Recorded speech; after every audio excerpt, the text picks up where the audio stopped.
Simon-Pierre, serviteur et apôtre de Jésus-Christ, à ceux qui ont reçu en partage une foi d'aussi grand prix que la nôtre, par la justice de notre Dieu et Sauveur Jésus-Christ.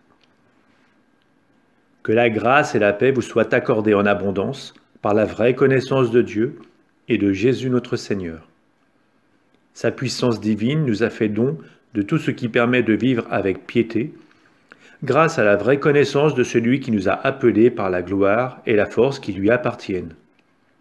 De la sorte, nous sont accordés les dons promis, si précieux et si grands, pour que par eux, vous deveniez participants de la nature divine et que vous échappiez à la dégradation produite dans le monde par la convoitise.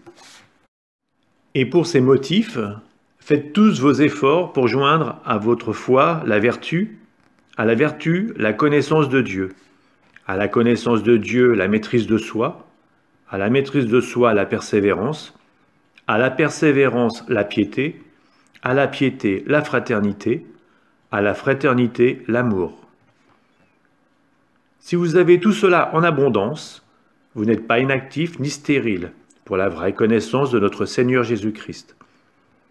Mais celui qui en est dépourvu est myope au point d'être aveugle. Il oublie qu'il a été purifié de ses péchés d'autrefois. C'est pourquoi, frères, redoublez d'efforts pour confirmer l'appel et le choix dont vous avez bénéficié. En agissant de la sorte, vous ne risquez pas de tomber. C'est ainsi que vous sera généreusement accordée l'entrée dans le royaume éternel de notre Seigneur et Sauveur Jésus-Christ. Voilà pourquoi je tiendrai toujours à vous remettre cela en mémoire, bien que vous le sachiez et que vous soyez affermis dans la vérité qui est déjà là.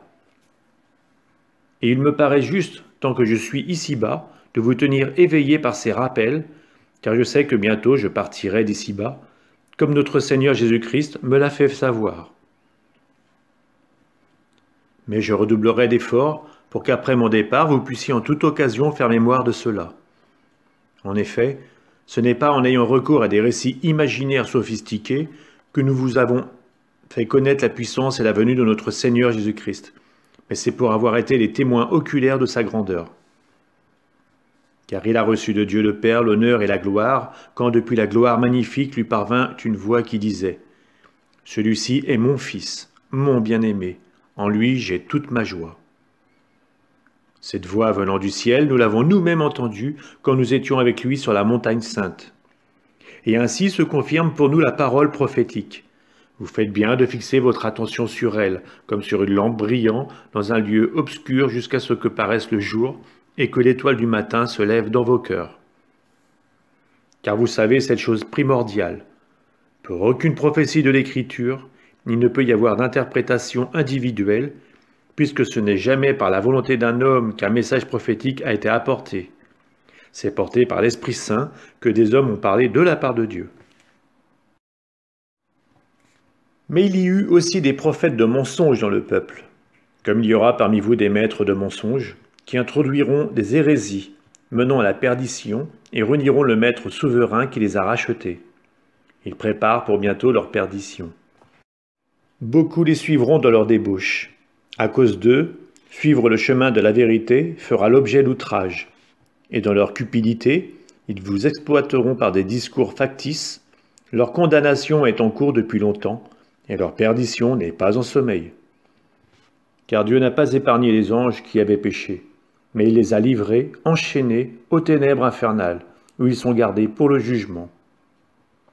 Il n'a pas non plus épargné le monde des origines, mais quand il a fait venir le déluge sur le monde des impies, il a protégé 8 personnes, dont Noé qui proclamait la justice. Il a condamné aussi les villes de Sodome et Gomorrhe à la catastrophe en les réduisant en cendres. Il en a fait un exemple pour montrer aux impies ce qui les attend. Mais il a délivré Lot, le juste, accablé par la conduite débauchée de ces gens dévoyés. En effet, avec ce qu'il voyait et entendait, ce juste, en habitant au milieu d'eux, mettait jour après jour son âme de juste à la torture, à cause de leurs actions contraires à la loi. Le Seigneur peut donc délivrer de l'épreuve ceux qui pratiquent la piété, mais les injustes, il les garde pour le jour du jugement afin de les punir. Ceux-là surtout qui, par convoitise impure, suivent les inclinations de la chair et dédaignent la seigneurie de Dieu. Présomptueux, arrogants, ils outragent sans trembler les anges appelés gloire, alors que d'autres anges supérieurs en force et en puissance ne portent pas contre ceux-ci un jugement outrageant de la part du Seigneur. Ces gens-là sont comme des bêtes privées de raison, engendrées par la nature pour être capturées et détruites. Outrageant ce qu'ils ignorent, ils seront détruits comme ces bêtes seront détruites. Ils subiront l'injustice comme salaire de leur injustice. Ils pensent trouver leur plaisir à vivre dans des délices en plein jour. Ils ne sont que tâches et défauts, en se délectant de leur tromperie quand ils font bombance avec vous. Ils ont les yeux remplis du désir d'adultère et sont insatiables de péché. Ils séduisent les âmes mal affermies, ils ont le cœur exercé à la cupidité, ce sont des enfants de malédiction. Abandonnant le droit chemin, ils se sont égarés en s'engageant sur le chemin de Balaam, fils de Bosor. Celui-ci fut heureux de recevoir un salaire d'injustice, mais il reçut une leçon pour sa transgression. Une bête de somme sans voix s'est mise à parler avec une voix humaine et s'est opposée à la folie du prophète. Ces gens-là sont des sources sans eau, des brumes chassées par la tempête. L'obscurité des ténèbres leur est réservée. En proférant des énormités vides de sens, ils séduisent, par des convoitises nées de la chair, par les débauches, ceux qui viennent à peine d'échapper aux gens qui vivent dans l'égarement. Ils leur promettent la liberté, alors qu'eux-mêmes sont esclaves de la corruption. On est en effet esclaves de ceux qui vous dominent. Car si des hommes, par la vraie connaissance de notre Seigneur et Sauveur Jésus-Christ, ont échappé aux souillures du monde, et qu'ils se trouvent à nouveau empêtrés et dominés par elles, leur état est pire à la fin qu'au début. Il aurait mieux valu pour eux ne pas avoir connu le chemin de la justice que de l'avoir connu et de s'être détournés du saint commandement qui leur avait été transmis. Il leur arrive ce que dit en vérité le proverbe. Le chien retourne à son vomissement, et la truie, sitôt lavée, se vautre dans la boue. Bien-aimés, c'est déjà la deuxième lettre que je vous écris. Dans l'une et l'autre, je fais appel à votre mémoire, afin de réveiller en vous une intelligence claire, pour que vous vous souveniez des paroles dites à l'avance par les saints prophètes et du commandement de vos apôtres, qui est celui du Seigneur et Sauveur. Sachez d'abord que dans les derniers jours, des moqueurs viendront avec leurs moqueries, allant au gré de leur convoitise, et disant « Où en est la promesse de son avènement ?» En effet, depuis que les pères se sont endormis dans la mort, tout reste pareil depuis le début de la création.